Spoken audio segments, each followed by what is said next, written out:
Welcome to my bookshelf tour. So a couple of years ago, I was on the hunt for the perfect bookshelf. I had a very specific idea in my mind of what I was wanting, and I wasn't going to settle for anything less than what I was wanting. Because if I was going to spend money on a bookshelf, I would be damned if it wasn't going to be what I wanted. I looked everywhere for the perfect bookshelf. I looked at so many stores online for what I was wanting, and I could not find what I wanted anywhere. Everything was either too big, too small, not the right color, too expensive, too cheap. Like nothing was what I was wanting it to be. And even the things that were like really expensive, it still wasn't what I was wanting. I could not find it anywhere. And so one day I had the idea.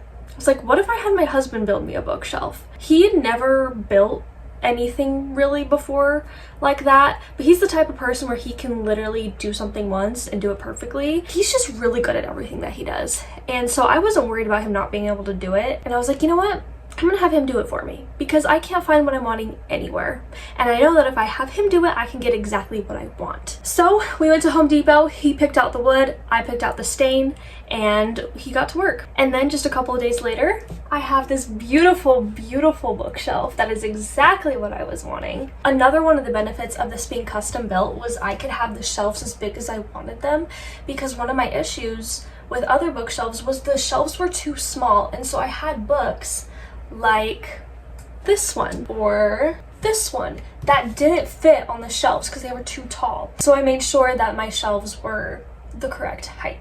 There's 6 shelves, not including the top, and I have lots of things on here that are not just books, lots of little knickknacks and other things. But let's go ahead and get into the tour, and I will show you guys everything that I have on my shelf. Oh my gosh, this looks so bad. Okay, this room that I have my bookshelf in is very small, and the roof is very low. We do live in a single wide, so that is why.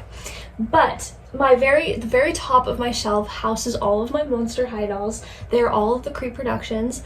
I grew up loving Monster High, and I had so many of the dolls, and then unfortunately when I became a teenager I thought they were stupid and I didn't want them anymore, so I got rid of all of them, and that is the biggest mistake of my life. Fortunately, Monster High has been coming out with Cree Productions every couple of months or so, and I've been able to get every single one of them besides Cleo and Deuce and the Werecat twins, but I do plan to hopefully purchase them once they come out again. So I'll just do a quick little rundown of all the ones I have. I have Rochelle, Venus, Rebecca, Spectra, Abby, Frankie, Toralei, Draculaura, Operetta, Claudine, Gulia, and Laguna. And then in this corner over here, I just have some decorations. All right, going down to the very first shelf, over here we have my dark romance section. So we have H.D. Carlton, Penelope Douglas, and Carrie Lake. I'm not huge into dark romance anymore, so this section is pretty small, but it is special. I do love this section.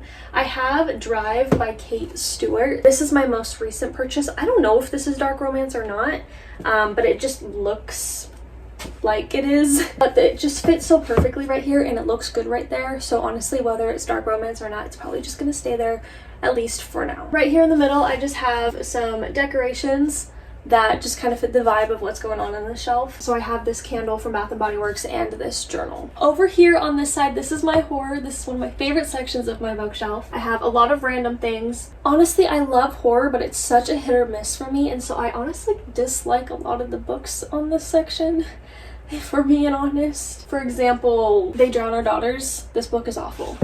Don't ever read it. Sorry. But there is a lot of gems in this section as well. For example, Dark Things I Adore by Katie Latari. I don't know how you say that. This book is amazing. Oh my gosh, it's so good. Read it. Even though I hate some of these books, they're still here because I really want to get 1,000 books, because if you have 1,000 books, that's considered a library. So I don't want to throw away or get rid of any books that I have, because then that's just going to take me even longer to get 1,000 books. So I'm keeping all of them. But of course, over here in the far corner, I have my Pride and Joy Mary Downing Hahn books. I love these books so much. I know that they're like elementary school, middle school grade, but they're so good. I grew up reading them. They have so much nostalgia for me, and I just love them so much. All right, coming down onto the second shelf, we are now getting into the fantasy section. Over here, I have my Mary E. Pearson books. We are missing the first book in the Remnant Chronicles because my sister is borrowing it right now. I love Mary E. Pearson. She's amazing, so she has her own little section. I have this crown that I got from a Renaissance fair up here as decoration. and then just a bunch of little squishies. Now we are going into the Queen Sarah J Maas. I have all of the Throne of Glass books in the original covers. Personally, I love these covers. I think they're beautiful. I hate the new covers. I think they're ugly. I don't understand the hype of the new covers. I really don't. I'm sorry, I don't, but these ones just look so much better. In between a bunch of the books, I have these little swords that are technically bookmarks, but they always fall out of my books, so I don't usually use them as bookmarks. They're more of just decoration. Then, of course, it goes into ACOTAR and Crescent City. Moving on to the third shelf, we are continuing with the fantasy. This is kind of just a bunch of random fantasy books. To start, we have Alchemized, and then The Knight and the Moth. And then we have the Kingdom of the Wicked series. I do have them backwards in order because the third book I have in hardcover and the other two are paperback. So it just looked better if I did it this way. Then we have the Shepherd King duology. Amazing, definitely recommend. The Bone Witch, When the Moon Hatched. I do plan on reading this soon, and I also want to get the second one now that it's out. Then I have my Percy Jackson books, both the first and the second series. Then we have my Powerless section right here. I know there's a lot of controversy surrounding Powerless, but I love it personally.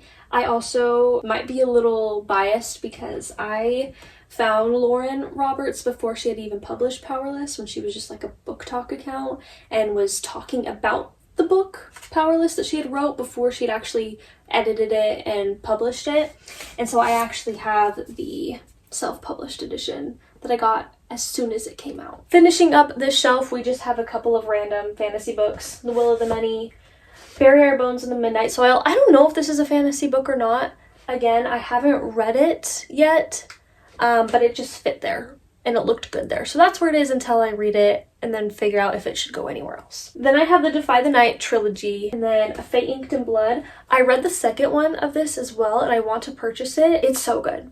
That duology is so good. And then to end the series, I have Bonds of Hercules. My husband bought me this book, not realizing it was the second book, so now I need to purchase the first one so that I could read that series as well. Got a comment on this bunny in my last video that I made. But my friend, she crocheted this for me, and it's super cute, and it's actually a keychain. But isn't it adorable? Alright, coming down onto the floor, we have the last three shelves. This shelf is kind of just a bunch of random books that don't really fit anywhere else. Whether they just don't fit because there's no room, or they're a different genre, the vibe is different, it's just random. I actually thrifted these, and so I don't have the third one because I haven't found it. Then I have the Divergent series, which I also thrifted all three of these. That's why two of them are paperback and one is hardcover. Then I have the Hunger Games, which I'm missing Mockingjay because, again, I thrifted those ones. Right here I have my Shatter Me series, just the first four. I haven't read any of the others. I don't plan to, but I really did love these four. So then I have this little decorative, I don't even know what this is. Oh my gosh. I forgot I put this thing in there. When I was moving, I put it in here so it wouldn't get ruined or lost, and I forgot. But you know what? It can stay in there. Again, continuing a bunch of random books. Coming down onto the second to last shelf, these next two shelves kind of don't really have any books on them. They're just random stuff. I think we'll start over here because this is the last of the books. These three books I hate. Actually, that's not true. Okay, Electric Idol I've never read, but I've read other things by Katie Robert and I did not like them. So I've just put this down here because I don't know if I'll ever read it. But I have Hooked and Pucking Around. These books were awful and disgusting. But like I said, I want to have 1,000 books, and so I can't dare part with them yet. Then I have my Coho books. I, like everybody else, was addicted to her books for a little while when I first kind of started really getting into reading, and then once I started branching off to other things, realized that these kind of suck. And then right here, I just have some like more kiddish books, things from my childhood that I'm just keeping for my future kids or just for me, for whatever reason. Right here I have some photo albums and then just some decor. Coming on to this side, this is my guest book from my wedding, and these are all of my Taylor Swift CDs. I have every single album. I have this Taylor Swift Eras Tour cup with all of my bookmarks in it, just a little candle for decoration, and then this thing has some guitar picks. Coming down onto the very last shelf, we have all of my Monster High boxes. I love the boxes. I think that they're a huge part of the dolls, and so even though I wanted them out of the boxes, I also wanted to keep them. So they're all down here and they fit so perfectly and I love it. Once I get more dolls though, the boxes are gonna have to go somewhere else, but they fit perfectly here for now. Over there is just a guitar book and that little green thing. The same friend who made that bunny I showed you earlier made this, which is like a little book holder so you can put your books in it and they won't get ruined. And that is my bookshelf tour. I hope that this video gave you some inspiration for your own bookshelf, ways to decorate it, ways to organize it, things like that. Comment down below what other videos you want me to make that have to do with books or writing, things like that. And with that being said, I hope you guys enjoyed this video. Thank you so much for watching, and I will see you in the next one.